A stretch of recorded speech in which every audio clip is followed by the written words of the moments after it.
ధర్మాసనం స్పర్శించినప్పుడు అర్హత లేని నీవు దానిని ఎదుష్టించుడయా. ఎంత ఉన్మాదం, ఎంత అహంకారం, ఎంత కండకావరం. నీచ మానవ, డబ్బుకు చావు, దబ్బుకు చావు, అప్పుకు చావు, తప్పుకు చావు. చచ్చామురో దేవుడు అని నీతో మొత్తుకునే మీరెక్కడా? మీ జనన మరణములు మునివేలతో నిర్ణయించు మేమెక్కడరా? మీ మానవ జాతి అల్పము, స్వల్పము, హేయము, నీచ నీచము. అట్టి నీచ జాతిని జనించిన నీవు నరకాధిపతి ఒకటే అసంభవం. ప్రయత్నం మాని యమదండనకు సిద్ధముకమ్ము. తలవంచి మొక్కుటే దిక్కురా మీ నీచ మానవ జాతికి. యమా ఏమంటివి మానవ జాతి నీచమా?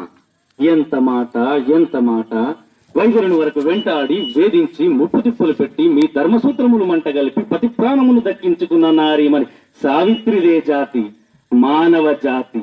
తన భక్తితో సాక్షాత్ పరమశివుణ్ణే ప్రత్యక్షము గావించి మీ పాశములు సైతం గడ్డిపోచగా నుంచి ప్రాణహరులైన మిమ్ములనే ప్రాణభయంతో పరుగులెత్తించిన పసివాడు మార్కండేయుడిదే జాతి, మానవ జాతి.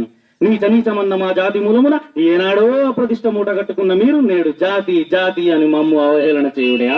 ఎంత ఉన్మాదం, ఎంత అహంకారం, ఎంత కండకావరం. నేటి నుంచి దేవుడు అధికుడు, నరుడు అదముడు అనే కించ భావాన్ని కూకటి వేళ్లతో సైతం పెకిలించి వేసదా. మొక్కు పొందే ముక్కోటి దేవతలు, దిక్కున లేలేష్ట దిక్పాలకులు, మనుగడనిచ్చే పంచభూతములు సైతం జహోన్నరుడు అని హర్షించే విధముగా సింహాసనమధిష్ఠించదా.